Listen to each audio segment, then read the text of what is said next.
Alors, bonjour à tous, heureux de vous retrouver en ce 24 juin, fête nationale des Québécois, 24 juin 2020, 10h37 heure du Québec. J'espère que tout le monde va bien. Salvatore qui m'a envoyé un lien vraiment intéressant et on va aller voir ça tout de suite. L'éruption d'un volcan en Alaska aurait contribué à la chute de la République romaine il y a 2000 ans. Selon une nouvelle étude, une éruption du volcan Osmok en Alaska en 43 avant notre ère aurait causé une période de froid anormale en Méditerranée. Donc, c'est facile de comprendre que la prospérité a toujours lieu dans des événements, dans des périodes de relatif calme climatique et de température clémente. Je pense qu'on n'a pas besoin d'aller à l'école très longtemps pour comprendre ça. Et que le climat est cyclique. Une équipe internationale de scientifiques pense avoir identifié l'origine d'une période de froid intense survenue en Méditerranée durant la Rome antique. Elle serait liée à l'éruption d'un volcan de l'Alaska survenu en 43 avant notre ère. L'assassinat de Jules César en 44 avant notre ère a déclenché une lutte de pouvoir de près de 2 décennies, marquant le début de la transition entre la République romaine et l'Empire romain.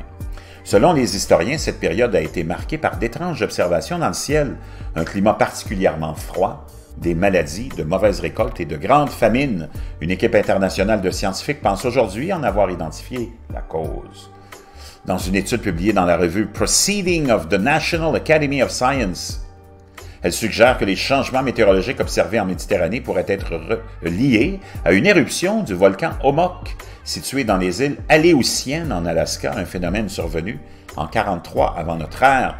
Trouver la preuve qu'un volcan à l'autre bout du monde est entré en éruption et a effectivement contribué au déclin des Romains, des Égyptiens et de l'essor de l'Empire romain est fascinant, a déclaré dans un communiqué l'auteur principal, Joe McDonald du Desert Research Institute de Reno, dans le Nevada.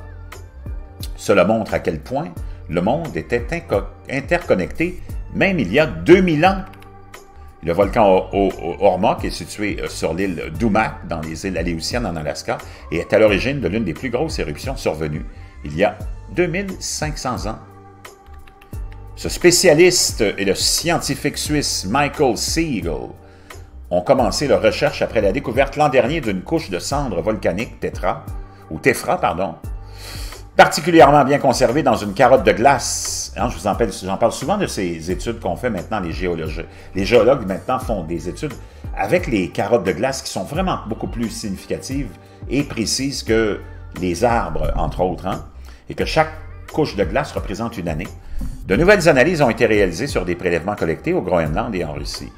Certains remontant aux années 1990 et étant restés préservés dans des archives. Jusqu'à aujourd'hui, les résultats de ces analyses combinées aux précédentes ont permis d'identifier nettement 2 éruptions distinctes, l'une puissante mais brève en 45 avant Jésus-Christ et l'autre beaucoup plus longue et étendue en 43 avant Jésus-Christ, avec des retombées durant plus de 2 ans.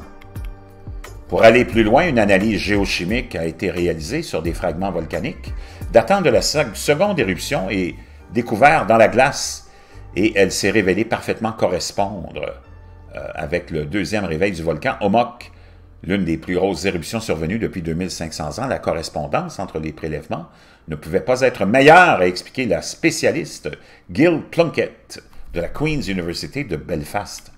L'équipe a recueilli d'autres éléments de preuve dans le monde, allant d'archives météorologiques basées sur l'analyse des cercles des arbres en Scandinavie à la formation de grottes dans le nord de la Chine. Ces données ont été utilisées pour alimenter un modèle climatique selon lequel les 2 années suivant l'éruption ont été parmi les plus froides dans l'hémisphère nord ces 2500 dernières années. Vraiment intéressant, je vous laisse l'article dans la boîte de description.